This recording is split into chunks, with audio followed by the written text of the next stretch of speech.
Il était une fois, dans un coin du monde, un petit peuple de terre qui se sentait terriblement étouffé, opprimé, abandonné.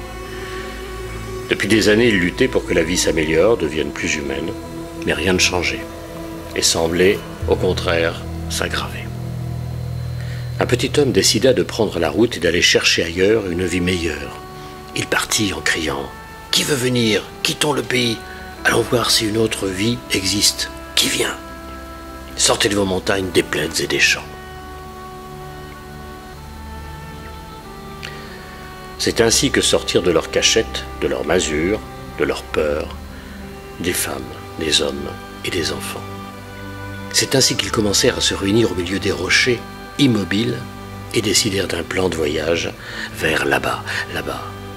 Tu sais, là-bas, là où il fait bon vivre. Chacun voulut en chemin rencontrer sa gardienne, celle qui l'accompagne, qui le conseille, qui lui donne de l'espoir. Cette puissance venue des profondeurs du temps, à qui chacun met un visage, parfois très différent, mais ayant toujours la même fonction. La gardienne des arbres et des forêts, la gardienne du temps qui passe, la gardienne des larmes perdues, la gardienne des eaux profondes ou des chemins tortueux. Les gardiennes leur demandèrent de prendre des papiers, des écrits, de noter les traces du voyage, ne pas se charger d'affaires, car la route serait longue et les vagues de la mer sont des dévoreuses d'hommes. Le petit peuple quittait vraiment ce pays. Il en arrivait de partout, de partout. De chaos en chaos, d'embûches en désert, de pierres aux canyons étroits, ils allèrent voir les jarres à histoire. Celles qui se promènent égrénant leurs carnets de voyage, leurs contes, leurs poèmes. Ces voyageuses venues du fond des mers, pleines de fabuleuses aventures, leur dirent « Emportez avec vous ce que vous êtes. D'où vous venez? Les odeurs des plantes, l'histoire de vos ancêtres, vos racines profondes, celles qui ne s'effacent même pas à la douceur du vent. » À l'approche de la mer, ils se réunirent sur une plage pour construire des bateaux, des radeaux, puisque c'était là-bas, là-bas, au-delà des mers, qu'il devait y avoir la terre où vivre a un sens. Dans le tumulte des vagues, de nombreux bateaux rencontrèrent les pires ennuis, depuis l'arrachement des voiles, des fractures de coques, des noyades. Pourtant, certains accostèrent après des mois d'angoisse.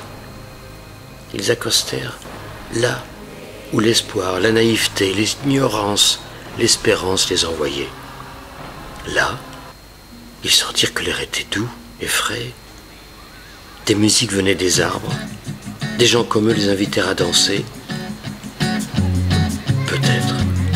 Peut-être que quelque chose d'important allait changer. Solo voy con mi pena, sola va mi condena.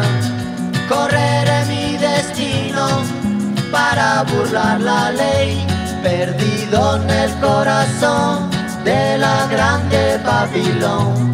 Me dicen el clandestino por no llevar papel. Pa' una ciudad del norte yo me fui a trabajar. Mi vida la dejé entre Ceuta y Gibraltar. Soy una raya en el mar, fantasma en la ciudad. Mi vida va prohibida.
Solo voy con mi pena, sola va mi condena. Correré mi destino para burlar la ley, perdido en el corazón de la grande Babilón. Me dicen el clandestino por no llevar papel. Pa' una ciudad del norte yo me fui a trabajar. Mi vida la dejé entre Ceuta y Gibraltar. Soy una raya en el mar.